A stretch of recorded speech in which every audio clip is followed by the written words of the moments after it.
मेरी उस मां को जिसका राजनीति से कोई लेना देना नहीं, जिसका शरीर भी अब नहीं है,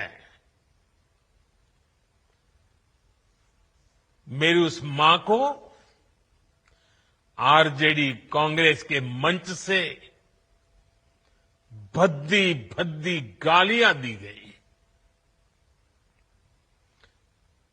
माताएं बहनें, मैं देख रहा हूं आपके चेहरे, आपको भी कितना दर्द हुआ होगा। मैं देख रहा हूं कुछ माताओं के आंख में आंसू मुझे नजर आ रहे हैं। ये बहुत ही दुख देने वाला है, कष्ट देने वाला है, पीड़ा देने वाला है। क्या गुनाह, उस मां का क्या गुनाह जैसे भद्दी गालियां सुना दी जाए।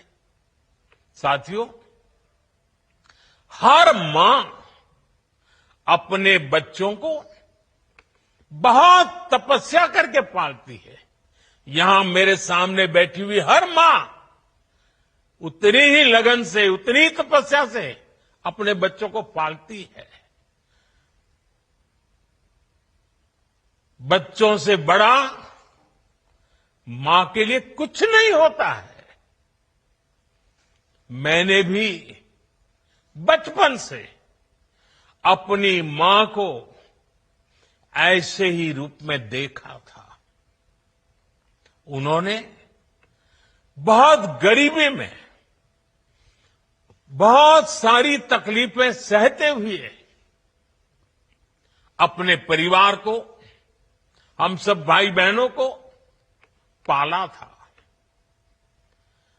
मुझे याद है, बारिश का मौसम आने से पहले मां इस कोशिश में जुट जाती थी कि छत न टपके, ताकि उसके बच्चे चैन से सो सके।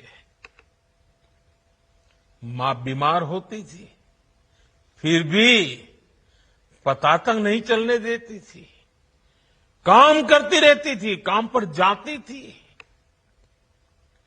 वो जानती थी कि अगर उसने एक दिन आराम किया तो हम बच्चों को दुख सहना पड़ेगा।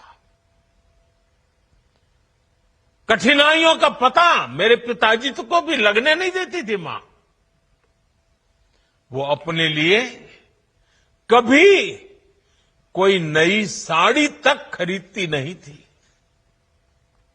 वो एक एक पाई जमा करती थी ताकि अपने बच्चों के लिए एक जोड़ी कपड़ा बनवा सके। और बात भले मैं मेरी मां की कर रहा हूं, लेकिन मेरे देश में करोड़ों मां ऐसे ही तपस्या करती है। मेरे सामने जो माताएं बहनें बैठी है ना, उन्होंने भी इतना ही कष्ट झेला है। एक गरीब मां जीवन भर ऐसे ही तप कर अपने बच्चों को शिक्षा दीक्षा देती है, ऊंचे संस्कार देती है। इसलिए मां का स्थान देवी देवताओं से भी ऊपर माना जाता है।